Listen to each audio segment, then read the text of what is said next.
Allô, bonjour, bonjour, bonsoir, bonsoir. Parce que dans certains pays, actuellement, c'est bonjour, je crois. Et actuellement, dans certains pays, c'est bonsoir. Dans certains pays, c'est bon après-midi. Chez moi, c'est l'après-midi. Voilà. Donc, j'aimerais saluer tout le monde.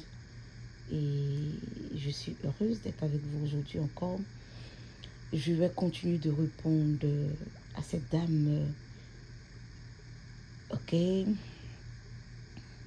qui m'a envoyé une lettre récemment pour me poser des questions. Au fait, je suis une personne qui soutient beaucoup les autres, moralement et psychologiquement. J'aime donner voilà, un soutien aux autres, un support aux autres. Mais je vais aussi m'appuyer sur le fait que pour avoir un bon mariage, parce qu'elle m'a posé la question de savoir comment prendre soin de son époux. Il y a une autre question qui est très importante, ok? Euh, la question de, euh, par exemple, des personnes, par exemple, tu es une épouse et des personnes viennent te dire exactement ce que ton mari fait au bureau ou bien ce que ton mari fait en dehors, voilà, de la maison conjugale. Ça arrive que des personnes viennent te faire des rapports sur l'attitude de ton mari ou sur le comportement de ton mari.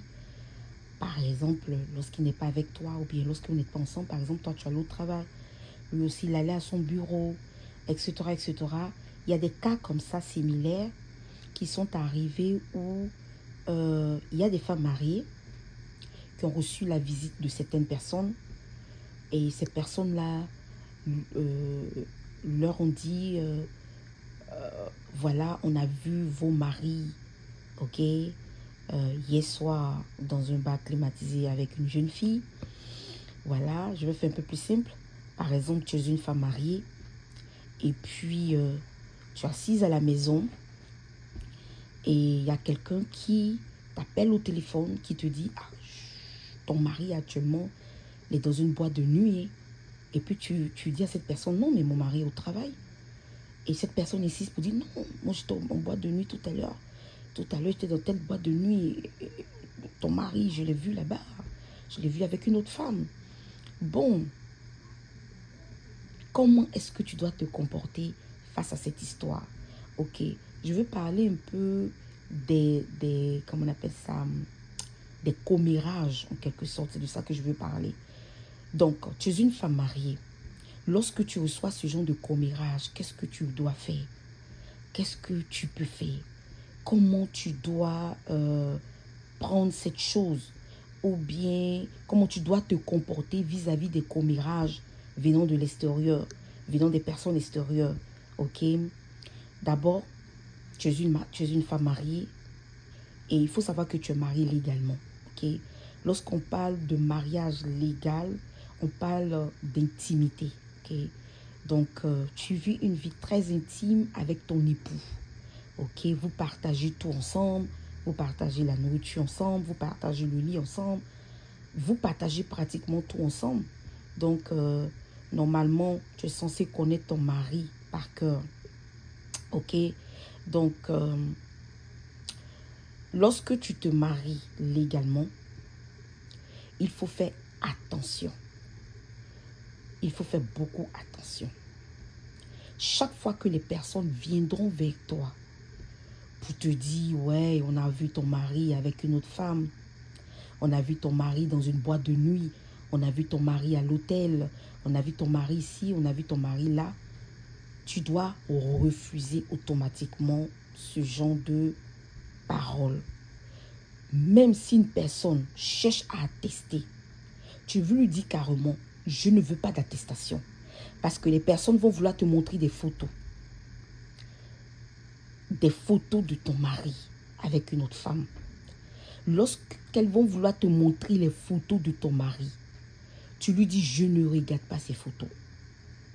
Tu lui dis carrément, ça ne m'intéresse pas. Lorsque quelqu'un viendra avec des preuves à l'appui, que ton mari a des maîtresses, ou ton mari découche, ou ton mari n'est pas sincère avec toi, ou ton mari n'est pas fidèle avec toi, lorsque ces personnes viennent avec des preuves, tu ne prends pas ces preuves, tu ne lis pas leurs preuves, tu n'acceptes pas leurs preuves, tu n'écoutes pas leurs preuves. Est-ce que tu comprends? Tu ne considères pas ces choses venant de l'extérieur. Ce qui te préoccupe, c'est plutôt ce qui est à l'intérieur de ta vie conjugale, ok? Ce qui est à l'intérieur de ta vie conjugale, c'est ce qui doit te préoccuper. Tu ne dois pas écouter ce qui est à l'extérieur de ta vie conjugale pour faire fonctionner l'intérieur de ta vie conjugale. Tu ne dois pas écouter ce qui est à l'extérieur de ta vie conjugale pour faire propulser ou bien pour faire progresser ce qui est à l'intérieur de ta vie conjugale. Ok?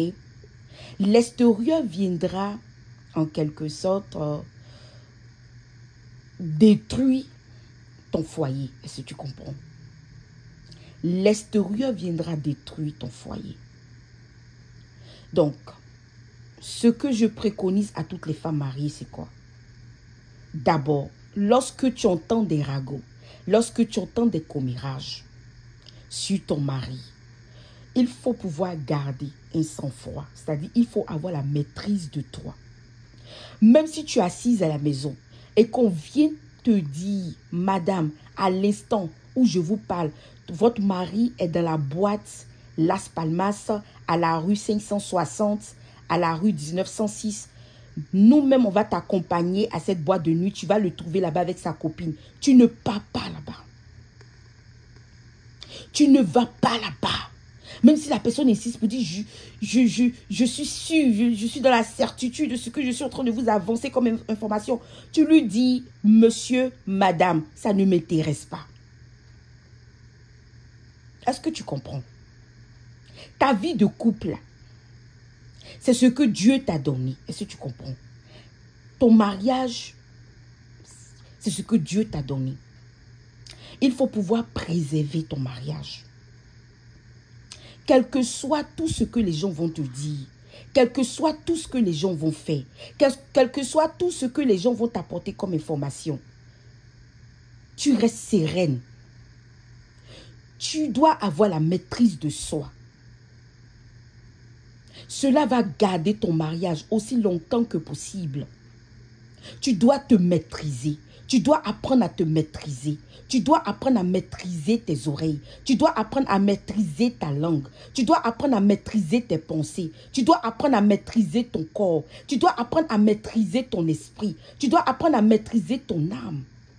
Lorsque tu es une épouse, tu dois apprendre à maîtriser tes organes. Surtout tes organes des sens. Apprends à fermer les oreilles quand il le faut. Apprends à fermer la bouche quand il le faut. Apprends à fermer les yeux quand il le faut. On part dans le mariage en étant aveugle. Est-ce que tu comprends, madame? Si tu veux réussir ton mariage, il faut être aveugle, il faut être sourde et il faut être quoi? Muette. C'est très important. Est-ce que tu comprends, madame? Parce que, en voulant écouter parfois ce que les gens te diront, tu vas perdre ton mari, tu vas perdre tes enfants, tu vas perdre ta vie de couple. Tu ne deviendras pas une femme sage. Tu ne dois rien écouter de l'extérieur, même si c'est vrai. Même si c'est vrai, même si c'est ta soeur, même père, même mère, qui vient te dire, oui, j'ai vu ton mari ici, j'ai vu ton mari dans telle boîte de nuit. Tu ne l'écoutes pas. Même si c'est ton frère, vous avez la même mère, vous avez le même père, qui vient te dire, oui, j'ai vu ton mari avec une maîtresse dehors, dans telle position, j'ai la photo de ton époux. Tu ne prends pas les informations de ton frère. Même si c'est ta mère qui vient te dire, j'ai vu ton époux quelque part dans un magasin avec une jeune fille, il est en train de l'enlacer. Ma fille, ton époux n'est pas bon. Tu n'écoutes pas ta mère. Même si ta mère te dit, ton époux n'est pas bon, tu dis, maman, c'est ma vie privée, ça me concerne. J'ai pas besoin, tu dis à ta maman, j'ai pas besoin d'écouter ça pour le moment. Est-ce que tu comprends? personne ne sait pas ce que Dieu a uni. Que personne ne sait pas ce que Dieu a uni. Que personne ne sait pas ce que Dieu a uni. Que personne ne sait pas ce que Dieu a uni. Toutes les personnes qui viennent te dire ce que ton mari fait dans les couloirs, qui viennent te dire ce que ton mari fait dans l'obscurité, qui viennent te dire ce que ton mari fait en dehors de ta vie conjugale, ce sont des personnes qui sont en train de détruire ton mariage.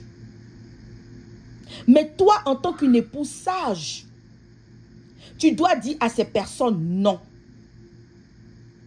Ne permets même pas à ces personnes même de t'expliquer quelque chose sur ton époux. Lorsque ces personnes commencent à parler de ton époux, tu leur dis non. Passons à une autre parole. Passons à une autre conversation. Je ne veux pas que quelqu'un parle de mon époux en mal. Je ne veux pas. Tu leur dis carrément, je ne veux pas que quelqu'un parle de mon époux en mal. Il faut protéger ta vie conjugale. Il faut protéger ta vie de couple. Il faut protéger ton mari, même si il a commis des erreurs, même s'il s'est trompé, même s'il a trébuché, même s'il a fait quelque chose qui n'est pas correct. Il faut toujours le protéger. Il faut protéger ton mari. Il faut le garder. Il faut le protéger. Même s'il commet des erreurs, même s'il fait des fautes, il faut le protéger. N'accepte pas que, ok, des gens parlent de ton mari en mal. N'écoute jamais les ragots. N'écoute jamais les ragots. N'écoute jamais les commérages. Même si tu as reçu des preuves, tu ne prends pas les preuves de ces personnes. Même si tu as reçu, même si ces personnes veulent te montrer des captures d'écran, des photos, tout ça, tu ne prends pas. Il y a des personnes qui vont vouloir te montrer ton mari assis dans un bar ou assis dans un hôtel avec une femme. Oui, ces personnes vont vouloir te montrer même des photos. Tu leur dis, tu n'as pas besoin de ça pour vivre. Tu te sens heureuse comme ça. Est-ce que tu comprends? La seule personne que tu écoutes dans ton mariage, c'est Jésus. Il faut toujours confier ton mariage à Jésus, à Dieu. Il faut toujours confier ton mariage à Jésus, à Dieu. Il faut toujours protéger ton mariage par le sang de Jésus-Christ. Toute information que tu dois recevoir, ça doit venir du Saint-Esprit. Toute information que tu dois recevoir sur la vie de ton couple, ça doit venir du Saint-Esprit, pas des hommes. Est-ce que tu comprends? Fais attention aux ragots. Fais attention aux gens qui parlent mal de ta vie de couple. Fais attention aux gens qui sont toujours prompts à t'expliquer ce que ton partenaire a fait dehors. Fais attention aux personnes qui sont toujours promptes à te dire ce que ton mari fait dehors. Ça ne les concerne pas. Gros bisous à vous. Je pense qu'on va continuer la conversation après. Bisous, bisous.